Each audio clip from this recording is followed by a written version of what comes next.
동경 유학을 가지 못했을 것이다 이거야. 물론 동학도 교육을 굉장히 강조했어요. 실제로 여러분 그 이광수가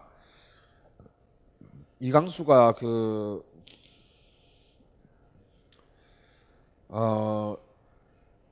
1905년에 처음으로 이제 동경의 메이지 학원에 유학을 가게 됐는데 그 유학 자금을 어디서 누가 됐냐면요.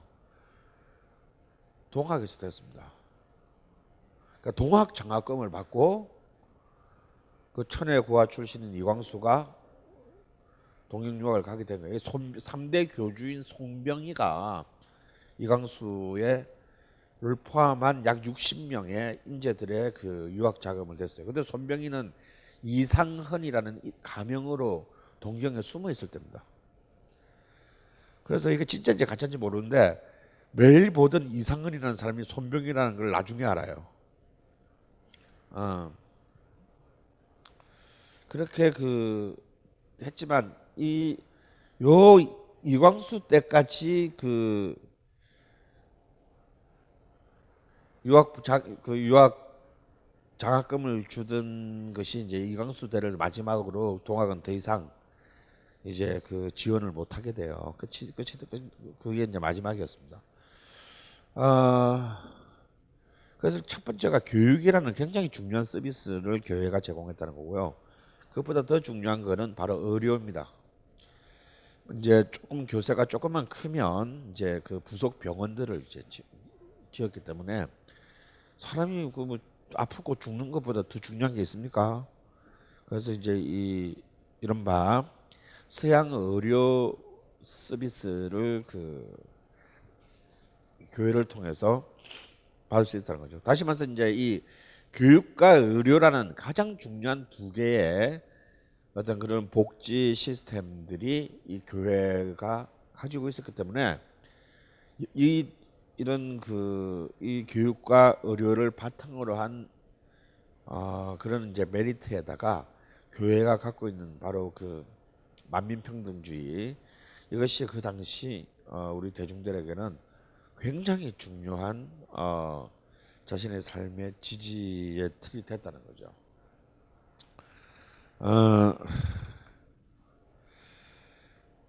하지만 그 한국의 이 초기 기독교는 이미 이제 그 춘원 자신이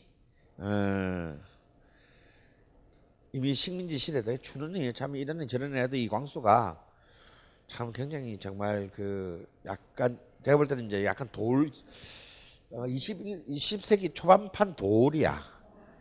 도울 선생과 비슷한 데가 있어. 이제 허세, 자뻑, 진짜 재밌는 일화들이 많은데 이광수가 이제 메이지 학원, 이게 사실은 중학교 마친 거예요. 뭐 메이지 대학도 아니야. 메이지 학원 마치고 18살 땐가 귀국해가지고 오산학교의 학교 선생으로 부임합니다. 그리고 이제 15년에 다시 이제 와세다 대학에 유학을 하게 되죠. 지금 그때 나이 18살도 안 됐어, 만으로. 근데 이제 오산학교 딱 이렇게 이제 선생으로 부임을 하게 됐는데, 그것도 유학생이잖아. 뭐 전 학생들이 평양역에 다 나와서 배웅을 했대요. 교장까지, 남강 이성훈 선생까지. 근데 그때 그 순간을 지 스스로 기록한 글이 있는데, 이렇게 표현을 합니다. 참 이게 자뻑의 극치인데요.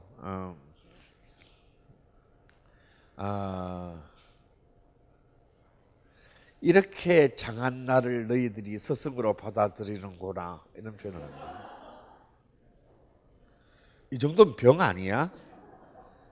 병이야, 병. 사실 이광수는 평생을 그렇게 살았어요. 그러니까 이광수의 가장 큰 질병은 뭐냐면 자신이 어떤 이 민족의 초월적 예언자라고 생각한 거예요. 구루라고 생각한 거예요.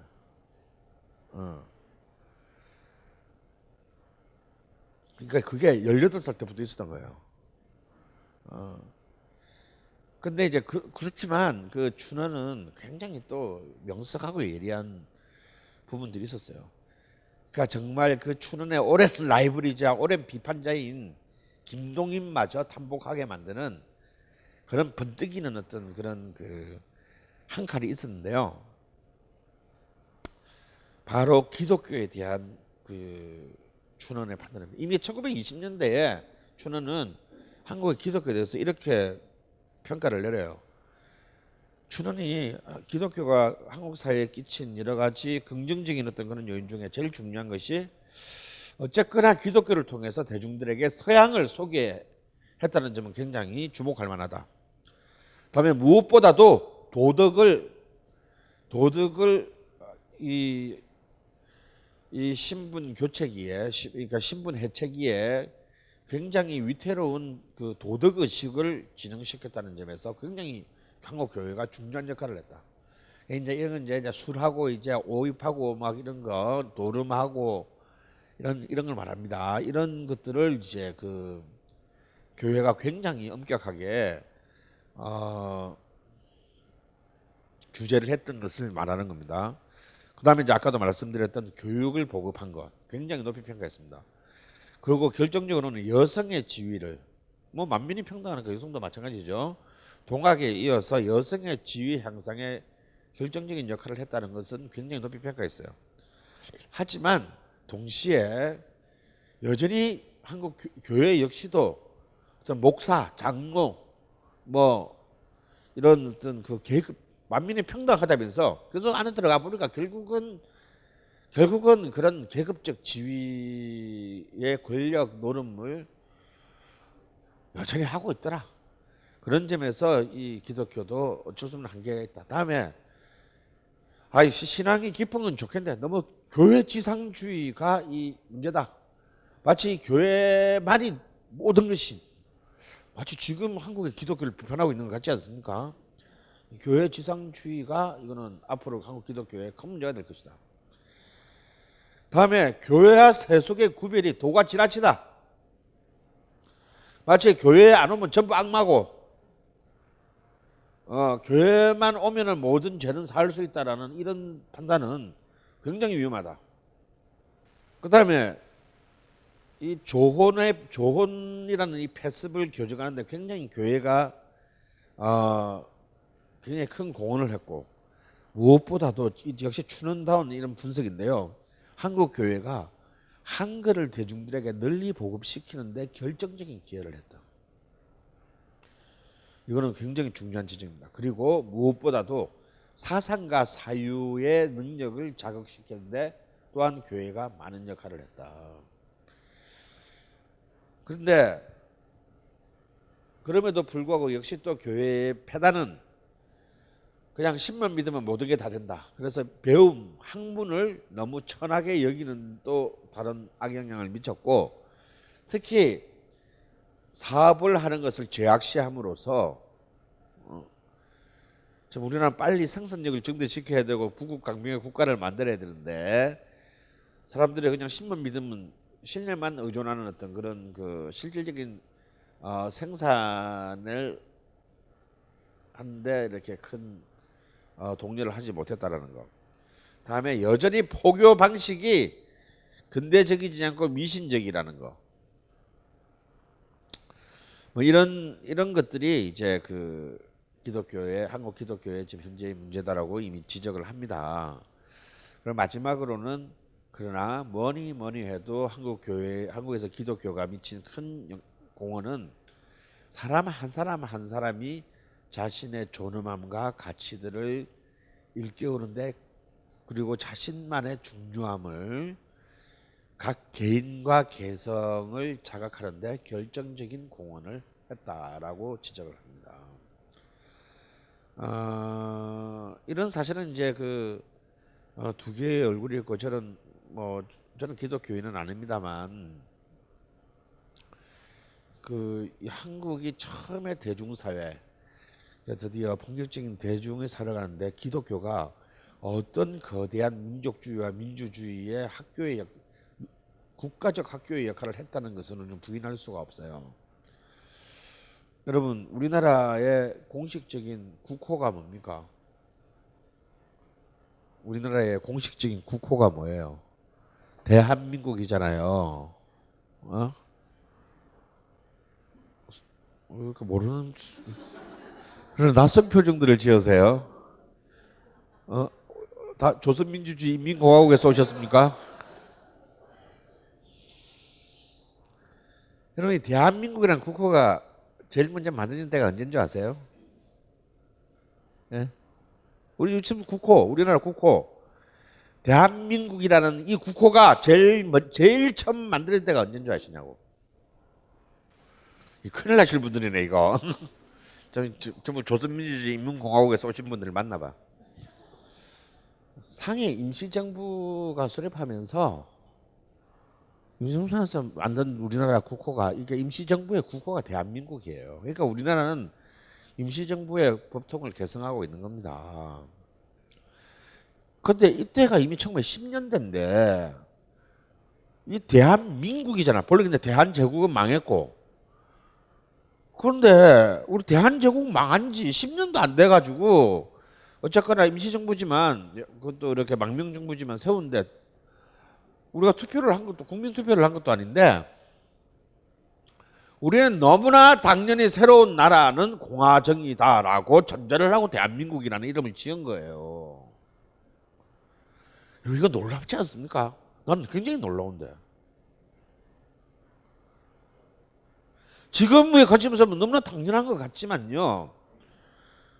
사실 그 시점에서 본다면 우리는 몇천 년 동안 왕정의 경험밖에는 없어요. 우리가 이제 뭐 혁명을 했나 뭐 부르주아 민주주의 혁명이랑 부르주아 혁명의 단계도 거치지도 않았고 한 번도 공화적의 경험은 우리는 해본 적도 없어. 근데 지금 우리가 이론적으로 만드는 국가를 너무나 아무런 문제 없이 공화정으로 다 합의를 했다라는 거예요. 마치 너무나 마치 맡겨놓은 것처럼. 그리고 나중에 45년 8월 달에 해방이 됐을 때 어땠습니까? 우리나라 그때 정당 등록된 정당이 3,000개가 넘어요. 자, 우리 3명만 모이면 당을 만들었어. 이게 또 다이나믹 코리아의 아주 특성이야. 3,300 몇 개가 등록돼요, 정당이. 그런데 그렇게 뭐 좌파부터 뭐 우파까지 막 하던데 너무 놀라운 사실은요. 아무리 소수파래도 저 조선의 마지막 왕족을 어디서 찾아와서 모셔와서 다시 왕정을 이어가자라고 주장한 정당이 하나도 없었다는 거예요.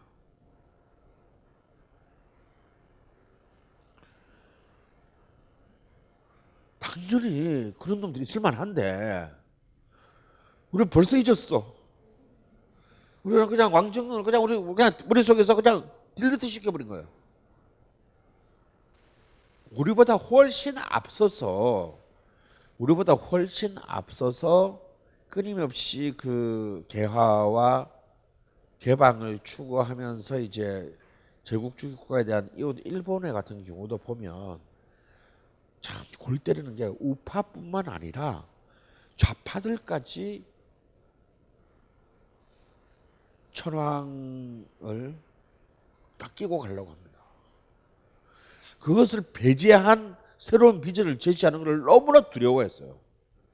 우리는 누가 뭐라 그러지도 않는데 너무나 간단하게 이 2000년 왕정 역사와 이별을 고합니다.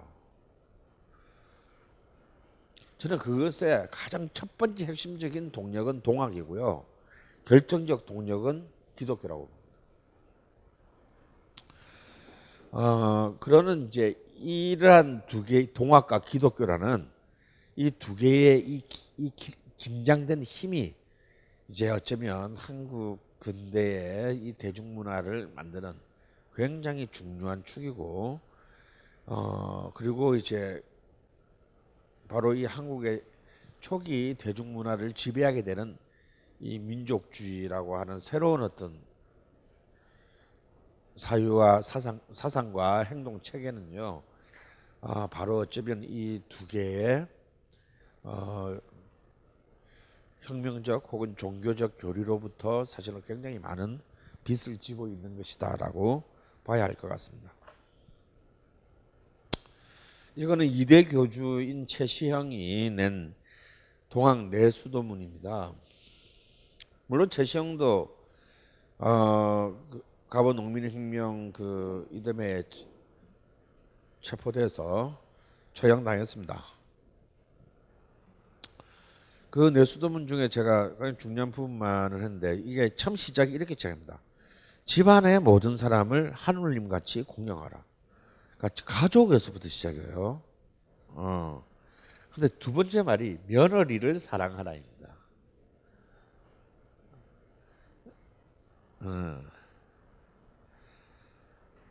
그리고 노예를, 그러니까 며느리와 노예가 같은 급이야. 며느리를 사랑하고 노예를 자식같이 사랑하고 그 다음이 같은 급이 우마육축이야. 그러니까 우마육축 노예 며느리가 이제 같은 급이다. 이것을 이제 그러니까 이게 첫 번째 내수도문의 첫 번째 장이거든요. 그러니까 동학이 제일 먼저 강조했던 건 뭐냐면 여성에 대한 그 여성 중에서도 최약자의 지위를 갖고 있는 며느리를 이제 딱 찍은 거죠.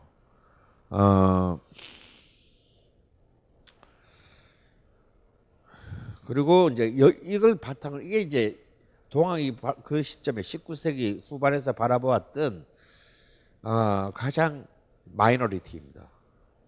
며느리하고 노예하고 우마육주. 그리고 모든 사람을 그리고 난 뒤에 그러네 모든 사람을 하느님으로 하늘로 인정하라. 하늘로 인정해라.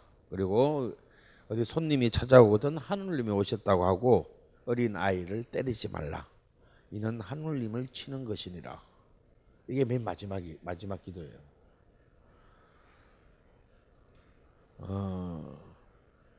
그래서 이거는 이제 먼저 첫 번째는 이제 여성의 그 여성에 대한 해방이고 맨 마지막은 이제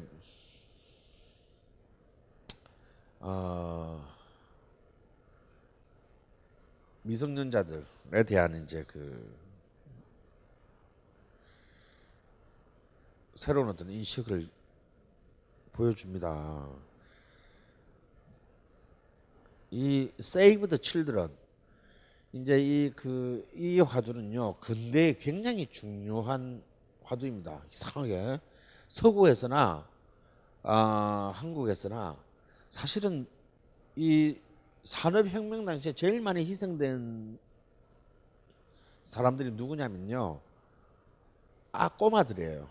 유년기 소년이라고 부르기도 어려운 그냥 어린이들이었습니다. 왜냐하면 초기 산업혁명기에는 그 고용에 있어서 나이 제한 이런 게 없었기 때문에 아마 6살, 7살 막 이런 애들도 마구 공장에 싼 임금으로 써서 이 아이들이 뭐 너무나 쉽게 죽어나갔습니다. 그래서 이제 사실 이제 그 노동 제일 먼저 정하게 되는 것이 이제 그 노동의 그 연령을 이제 그 제한하는 그 일이었던 거죠. 중국이 이제 청나라 말기에 새로운 어떤 근대사 들어서는데도 처음으로 이제 이런 그 근대 국민에서 어린이라는 개념을 주문합니다. 이전까지는 어린이는 한 명의 독립된 인간이 아니었어요. 서구의 철학사에 있어서도 어린이라는 존재를 그 자각하게 된 것은 계몽주의 시대의 루소에 의했습니다. 근데 정작 그 루소는 지 새끼들은 전부 다 고아원에 다 패댕기 쳤지. 그래서 이제 이런 그 독립된 어떤 인격적 존재로서가 아닌 그냥 어른들의 부속품에 불과했던 혹은 어떤 자본주의 사회에서의 어떤 하나의 소모품에 불과했던 그거 뭐 동양에서도 일본이나 중국이나 한국에서도 뭐 이렇게 그 나라가 힘들었지만 어린 자식들을 팔아먹지 않았습니까? 어른들이 살기 위해서 자식들을 팔아먹었다. 이런 것이 19세기 말까지의 사실상의 전 세계 이 지구상에서 어린이들이 가지고 있었던 사회적 지위였습니다. 그런데 그 어린 아이들을 한 명의 가장 귀한 존재, 극으로 중요한 존재로 마지막에 못을 박은 것은 어느 면으로 보더라도 이 동학이 어떤 세계인식을 이미 이 시점에서 하고 있었나 를 갖다 이렇게 보여주는 어떤 그런 한 사례라고 할 수 있겠습니다. 자, 우리가 기독교를 통해서 서구를 만났습니다. 기독교는 바깥에서 안으로 들어와서 우리는 서구를 만난 거예요. 그런데 이제 우리는 또 이제 안에서 바깥으로 서구를 만나러 나가게 돼요. 이것이 이제 유학이죠, 유학. 만나러 가야 되는데 최초의 음악 유학생이 이미 1881년에 탄생합니다. 이제 이몽호군란이 일어나기 1년 전이에요. 그 최초의 음악 유학생은요, 당시 우리 왕실의 그 악대 지휘자였던 이은돌이 한국의 최초의 유학생의 역사를 시작하게 됩니다. 그 당시에 일본은 이미 이제 그 서구의 군제도 받아들이고 서구의 이제 군악대를 받아들였습니다. 그래서 서양인들이 위한 이제 이 군악대가 만들어지게 되는데 이 교회의 음악만큼이나 군악대의 음악은 굉장히 중요해요. 왜냐하면 군악대라는 음악, 군악대라는 것이 어찌 보면 이제 한국의 한반도의 대중들이 처음 만나는 오케스트라인 거예요. 군악대가 꼭 전쟁만 할 때만 쓰는 게 아니고 길거리 행진하고 뭐 행사에 있을 때마다 행진을 하고 그 행사의 음악을 담당하기 때문에 어쩌면 통상적인 대중들이 물론 이제 수도권의 대중이죠. 수도의 대중들이 처음으로 서양의 어떤 그런 퍼포먼스, 공연 양식을 접하게 되는 것은 바로 대충 다 우리나라뿐만 아니라 군악대를 통해서입니다. 그래서 이제 옛날처럼 이제 이렇게 뭐 나팔 깽가리 치던 게 아니라 서양의 악기로 서양 스타일의 음악으로 연주하는 군악대의 창설을 이제 필요로 하게 된 고종 정권은 이제 그 전통적인 이 군악대를 담당해왔던 애 중에서 제일 뭔가 좀 이렇게 머리 들어 있어 보이는 이은도를 한 명 뽑아서 그 서구의 군악을 배워라고 동경으로 보내요. 그러니까 이은도는 7개월짜리 코스에 이를 4개월 만에 혁혁한 성적으로 졸업하고 돌아와서 이제 그 한국 이제 서구적인 신식 군악대의 창설을 주도하게 되는데, 근데 이제 이은돌은 이미 이때 동경에 가서 도쿄에서 공부를 하면서 이른바 개화파 박영효, 김옥균 이런 사람들한테 감화됩니다. 그래서 이들이 1884년에 이제 갑신정변을 일으키잖아요. 갑신정변을 일으켜가지고 3일 천하를 하게 되는데, 그리고 결국 이제 그 일본을 등에 업은 개화파 정권은 개혁 정권은 이제 3일 만에 막을 내리고 죽거나 아니면 이제 간신히 김옥균은 이제 일본으로 이제 망명을 하지만 결국 암살당하죠. 이때 이은돌도 같이 개화파의 입장에 섰기 때문에 일본으로 망명을 합니다. 망명이란 말보다는 도망을 갔습니다. 그리고 그 이듬해에 일본에서 사망합니다. 그런 아주 짧은 인생을 그냥 그렇게 끝내고 말았는데, 이 이은돌이라는 이름으로 이름부터가 참 평민적인 판타지가 확 일어나죠. 은돌이. 시작된 이제 드디어 어찌 보면 공식적인, 지금으로 따지면은 뭐 KBS 교향악단이 되겠네요. 그 당시 왕실의 군악대라고 하면 이 왕실의 군악대가 이제 본격적으로 아예 독일인 서구인 군악대장을 1901년에 맞이하게 돼요. 그 사람이 바로 이 시위연대 군악대장으로 한국에 취임하는 사람이 프란츠 에케르트라는 독일 군악대장입니다. 근데 이 프란츠 에케르트는 한국 교회만큼이나 중요한 영향, 한국의 음악 문화에 중요한 영향을 미쳐요. 왜냐고요? 최초의 대한제국의 애국가를 바로 이 사람이 작곡하기 때문입니다. 대한제국의 국가인 애국가를 이 사람이 작곡을 해요. 근데 재밌는 것은요. 이 사람은 이전에 일본의 군악대장, 일본 왕실의 군악대장을 맡고 있었습니다. 그러니까 이제 일본 왕실의 군악대장을 맡고 있는 사람을 우리가 스카웃을 해온 거야. 그리고 이분은요, 1921년까지 한국에 사시다가 돌아가세요. 여기서 이 땅에서 죽습니다. 어디 살았냐면 여기 이제 우리 3호 터널 앞에 그 회원동 있죠. 여기서 1921년까지 식민지가 되고 난 뒤에도 한국에서 계속 살다가 돌아가셨어요. 그러니까 뭐 거의 반 이제 독일인으로 태어나서 일본에서 활동하다가 한국인이 돼서 죽었습니다. 이 프란츠 에케르트가 이제 취임하던 이제 1901년부터 이제 이른바 한일 강제 병합이 일어나는 1910년까지 10년은 우리가 흔히 말하는 이제 애국 계몽기라고 부르는 불타는 이제 그 계몽의 백가쟁명이 일어날 때입니다. 우리 지난 시간에 이제 만민 공동회를 위시해서 엄청난 이제 그 개화와 어떤 계몽의 열풍이 불 텐데요. 이러한 어떤 그 서구의 군악대가 준 새로운 문화적인 충격은 그동안 우리가 우리가 경험해오고 학습해왔던, 누려왔던 이제 전혀 다른 음악적 경험들을 이 군악들을 통해서 대중들은 접하게 돼요. 그러니까 결국 우리가 우리가 이런 서구라는 어떤 새로운 어떤 그 문화적인 조류들을 크게 보면 이게 이 세 가지의 축에서 만나게 된 것입니다.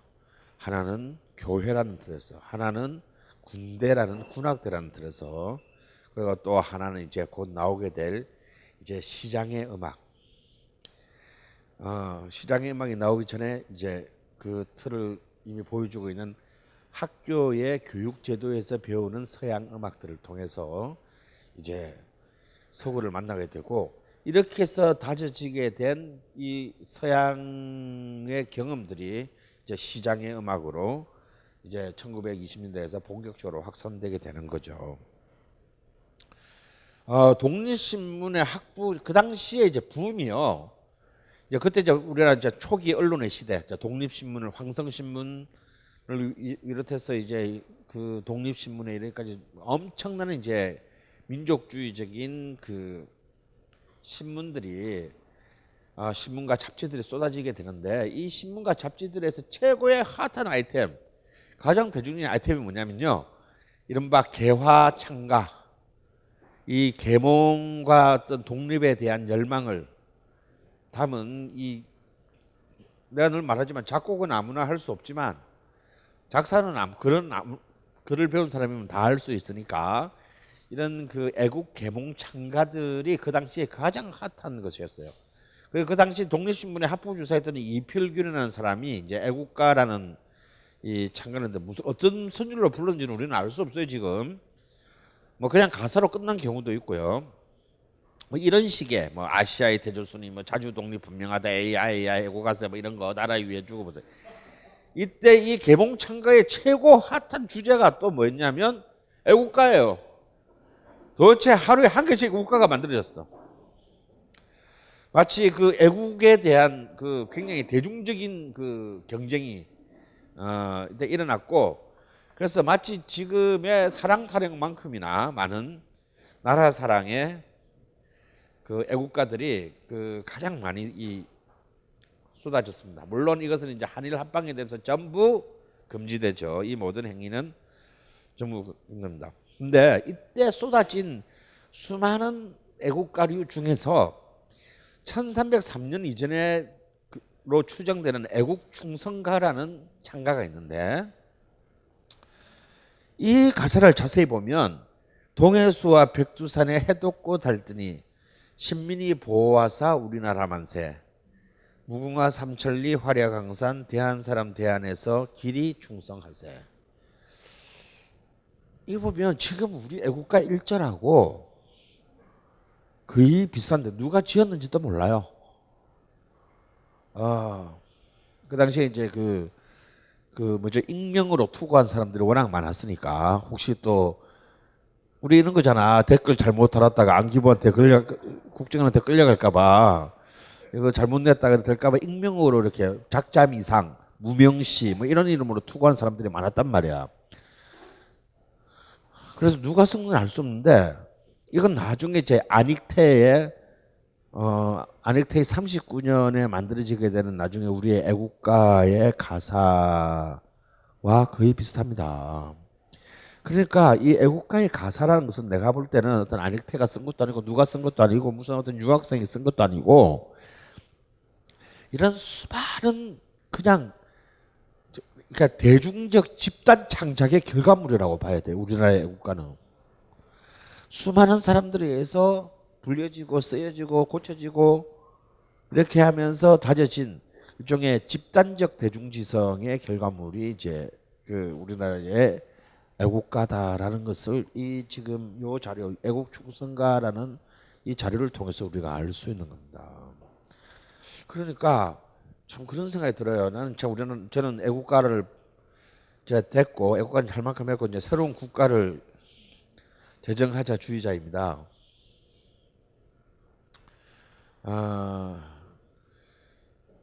사실 언제까지 우리가 일본 천황 앞에서 그 충성을 맹세한 자의 곡을 나라의 국가로 대우한다는 것은 이거는 진짜 가오 빠지는 거예요. 우리는 아직까지 독립국가가 아닌 것 같아. 진짜 쪽팔리지 않습니까? 그 곡이 좋고 나쁨을 떠나가지고 한마디로 그냥 나라에 기강이 없는 거죠. 근데 저는 그 사실 우리나라는 공식적인 국가는 없어요, 아직까지. 그러니까 이제 이놈의 친일파의 후예들도 그게 좀 찝찝한지 애국가를 공식적인 국가로 아직 지정을 안 했습니다. 그러니까 우리는 지금 국가가 없어요. 그냥 애국가라는 노래가 지금 국가의 역할을 사실 대신하고 있는 겁니다. 근데 법적으로 국가는 우리나라는 없습니다.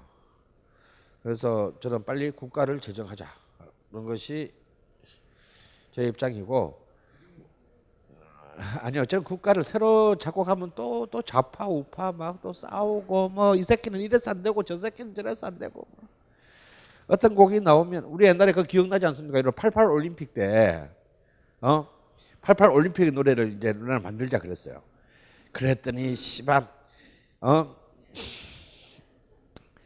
뭐 서울대 작곡가가 해야 되냐 연대 작곡가가 해야 되냐부터 시작해가지고 막 서로 싸우다가 좀 더 당시 올림픽 조직위원회가 좀 더 대중적인 노래를 하자 해서 조용필한테 위촉을 했습니다. 그래서 조용필이 그래가지고 만든 노래가 뭐냐면요, 서울이에요. 진짜 명곡을 만들어 준 거야. 알죠? 서울.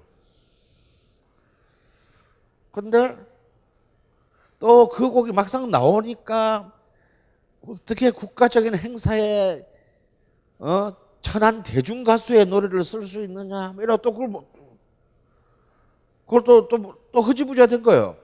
그래가지고 막 개막 2달인가 앞두고 막 그때까지도 그 노래를 못 정해가지고 막 하다가 결국은 코리아나한테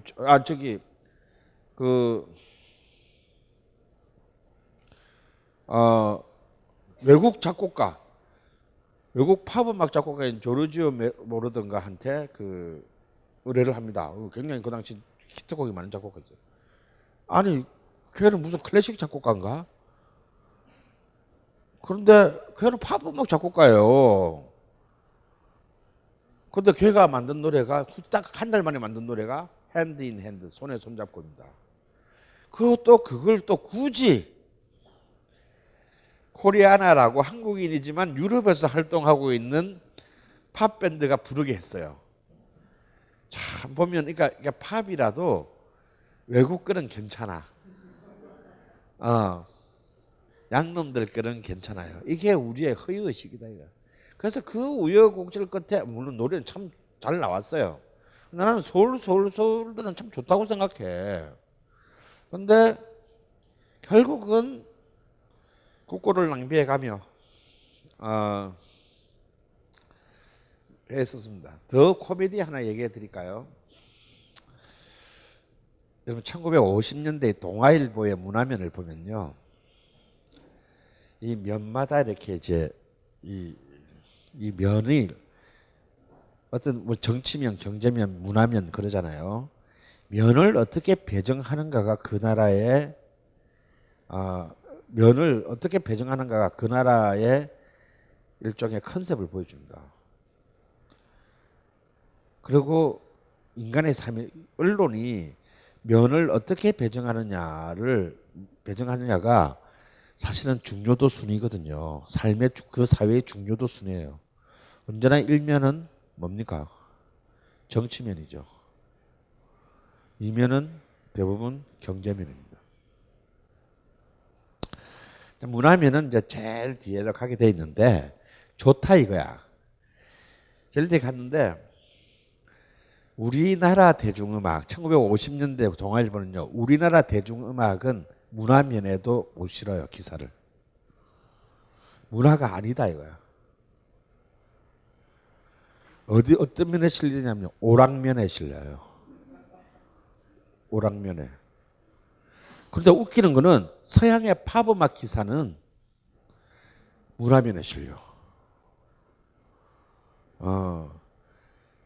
이제 이런 것들이 이제 그 한국의 지배 엘리트들이 우리 자체의 대중문화를 바라보는 시각이 어떤 건가를 알 수 있습니다.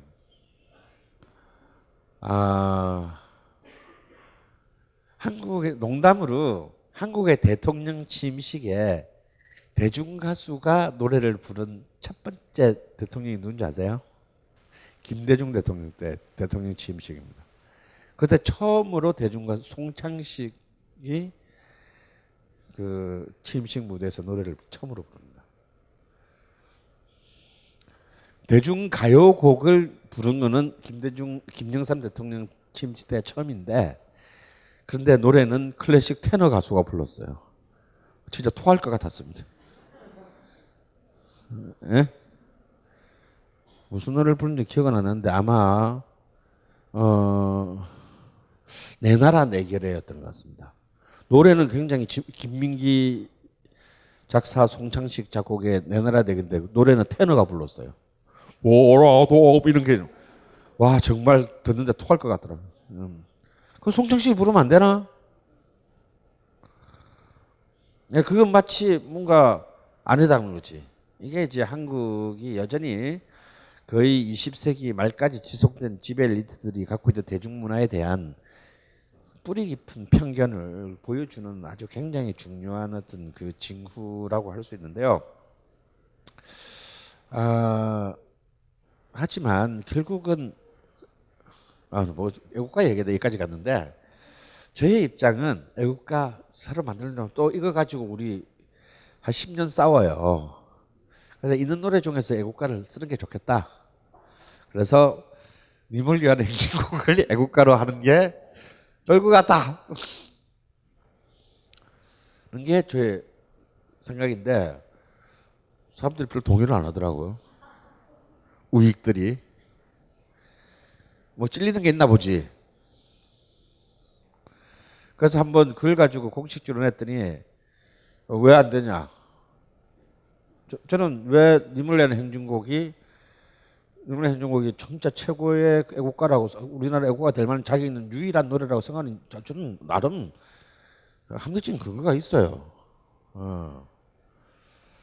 일단 이 노래는 우리나라의 헌법 정신을 구현하는 가장 중요한 민주주의의 찬가다. 우리나라 헌법 제1조가 민주주의에 대한 얘기인데 그것을 가장 잘 드러내고 있고, 두 번째, 이 노래는 사박자 행진곡으로 되어 있기 때문에 단조긴 하지만 사박자 행진곡이어서 국가가 가지고 있는 어떤 그런 특징에 굉장히 잘 맞다. 그에 비해서 지금 우리 애국가는요, 장송곡 같아. 부르기도 졸라 어려워요, 음이. 이 사장조라서 키 맞추기도 어렵고 부르기 굉장히 어렵습니다. 세 번째, 많은 사람들이 그동안 수없이 많이 불러왔다.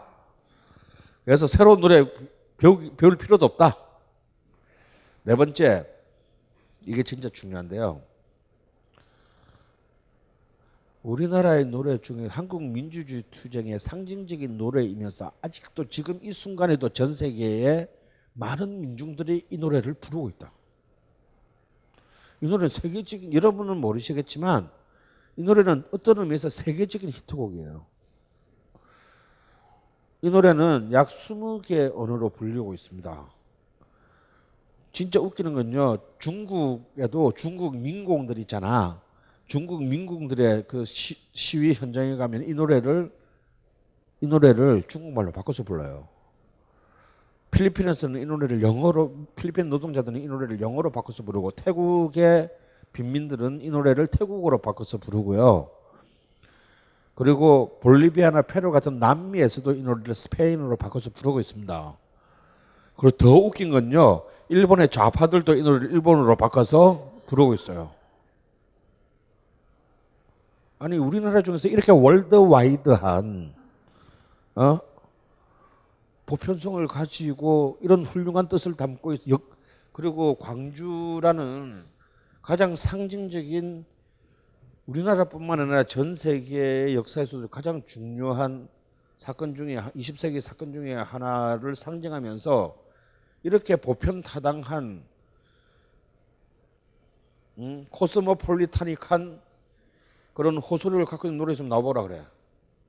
이런 노래를 국가로 안 만들면 도대체 우리는 어떤 노래를 가지고 국가를 만들어야 되는 겁니까? 그랬더니 어떤 문화관광위에 진짜 배운 거라고는 도대체 학비를 내서 뭘 배우는지 알 수 없는 어떤 새누리당의 국회의원이라는 자가 이 노래는 너무 가사가 너무 폭력적이다. 그래서 우리의 정서에 맞지 않대요. 그래서 내가 그랬죠. 프랑스 국가 가사가 어떤 가사인지 아시냐고. 네덜란드 국가 가사 내용이 뭔지 아시냐고. 미국 국가 가사 내용이 뭔지 아십니까? 세계 민주주의의 시금석이 된 바로 프랑스 대혁명의 노래인, 그리고 지금 현재 프랑스 국가인 라 마르세즈의 가사가 뭐냐면요, 우리 모두 무기를 들고 나아가자. 적의 피로 우리의 밭고랑을 채울 때까지.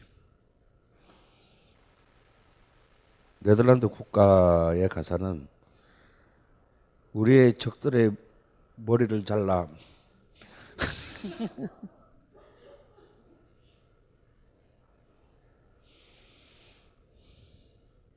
이렇게 시작합니다. 야, 그게 비하면 임을 위한 행동의 가사는 문학이다. 시다, 시. 그거 다 대고 친일파 그냥 그 티를 내고 있어.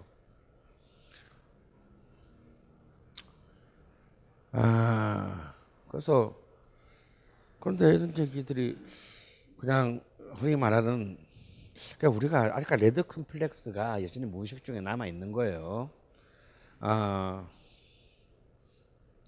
이 노래를 만든 사람들이, 작사는 황석영과 백규환이 했고 작곡은 당시 전남대 4학년이던 김종률이 했는데 어느 쪽도 빨갱이는 한 명도 없어.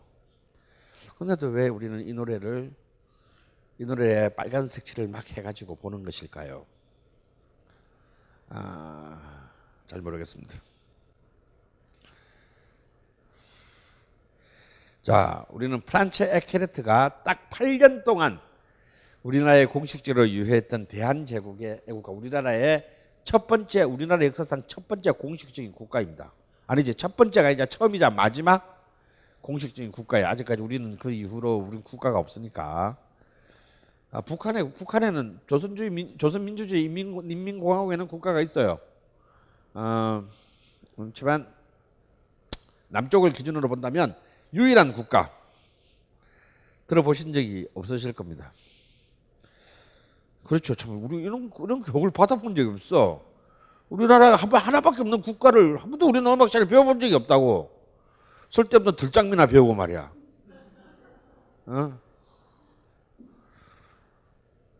진짜 하여튼 뭔 생각으로 교과서를 만드는지 모르겠어요. 하여튼. 비록 독일인이 작곡했으나 가사는 한국어인 프란츠 에케르트 작곡의 대한제국의 애국가입니다.